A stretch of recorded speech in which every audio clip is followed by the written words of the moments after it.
Hello everyone and welcome back to another video, and I am guest designing this month with Whimsy Stamps for their annual 31 Nights of Halloween blog celebration. Hop on over to their blog to learn all about the inspirations and the giveaways that they're doing this month, and there's also going to be a special video hop starting October 15th, which I will be a part of as well.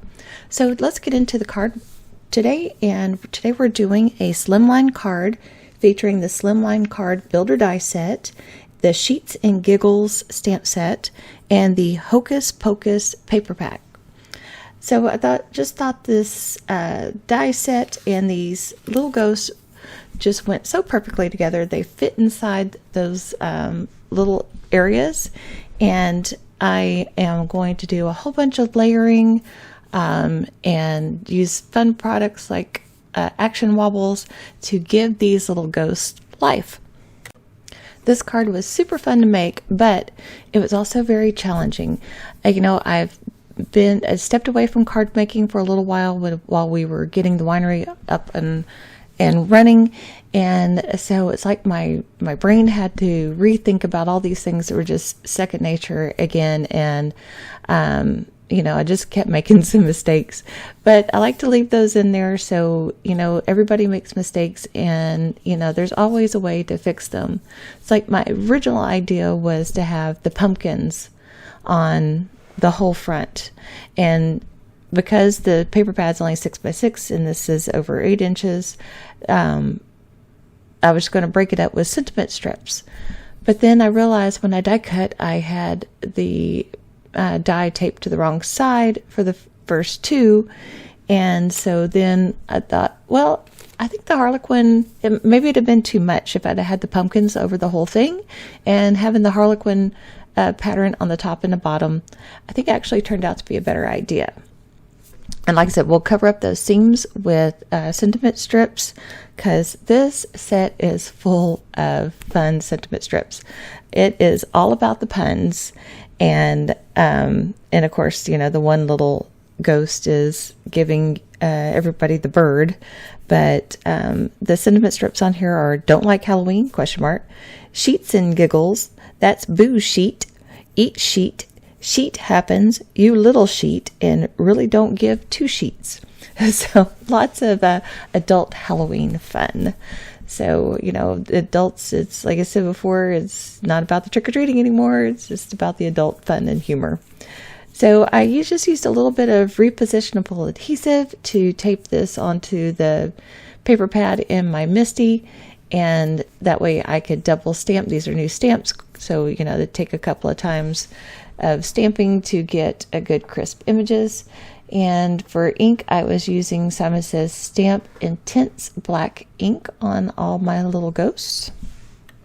Once I get finished stamping my ghosts, then I will move on to Copic Coloring.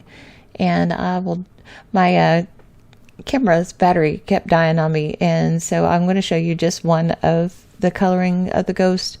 And they're all basically the same.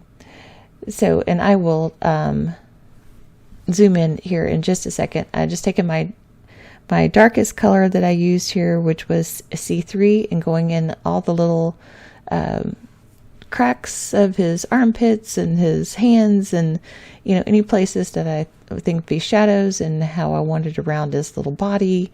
And then I come in with my next slider one of C1, and then after that I'll come in with C0, smooth that out a little bit more, and then I will come in with my 0 to blend the edges in, and so there's no harsh lines or anything, so it just looks like shadows. And then I will use a C5 to color the inside of his mouth. And then that's basically it for the coloring of the little ghost.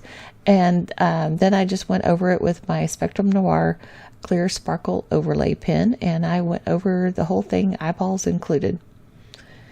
Okay, so then next we're going to stamp off several of these little sentiments, and I stamped 3 of them with the intentions of 2 on the outside to cover up the seams, 1 on the inside, and I get them all trimmed down, and then I mistake number 2. I cut down too small one of the ones I wanted to use for the outside, so I had to redo that and rethink what I was doing, but it worked out. I had enough. Pardon that phone interruption. I had enough sentiments stamped and heat embossed that it all worked out in the end. Okay, for the card base for this, I used a piece of Neenah 110 pound Solar White, and I trimmed it down to 8.5 by 7, and I scored it at 3.5. And now we're going to stamp the inside. I'm just going to take one of the other ghosts that I didn't use on the front, and I'm going to stamp it with some Simon Says Stamp Cobblestone ink. It's a nice gray ink. And then I'm going to take a couple of more of the sentiments and I'm going to stamp them again with the intense black ink. And then on the left hand side, I'm going to take one of the pattern paper cutouts that came for when I did the die cutting for the front, and then the other black heat emboss sentiment, and put that on the left panel. And that was where I made another one of my faux pas, and I cut down one of the ones I was going to use for the front, and but like I said, I just cut them all down, and it worked out. But that one that was originally going to go on the front of the card. So there's always a way to fix those little mistakes. So here again, I'm just adding the sparkle to this ghost. I should have colored the inside of his mouth too. I just realized that, and I didn't do that. Anyway, okay, so onto the front of the card. I'm just showing you there that I went around the edge of that with a Memento Tuxedo black marker, and I backed the back of it with some foam tape. Now I'm adding a panel of just black cardstock, the same size as my piece here, just because I thought that it needed black behind the ghost instead of white, because my pieces that the ghosts are on are white. So I just wanted that little bit of contrast for when you flick the action wobbles, that you didn't see white underneath. I thought this looked much better, much more finished look. These sentiment strips are popped up on foam tape as well. And so this card is all about dimension and fun. So here's where I'm putting on my action wobbles. And at this point in time, I still have not realized that that ghost on that oval is stamped the wrong direction, because the oval is horizontal, not vertical. And I still have not realized it at this point in time. And I don't until I get the square one put on, then I get the round one put on, and then I go, oh, crud balls. What did I do? What was I thinking?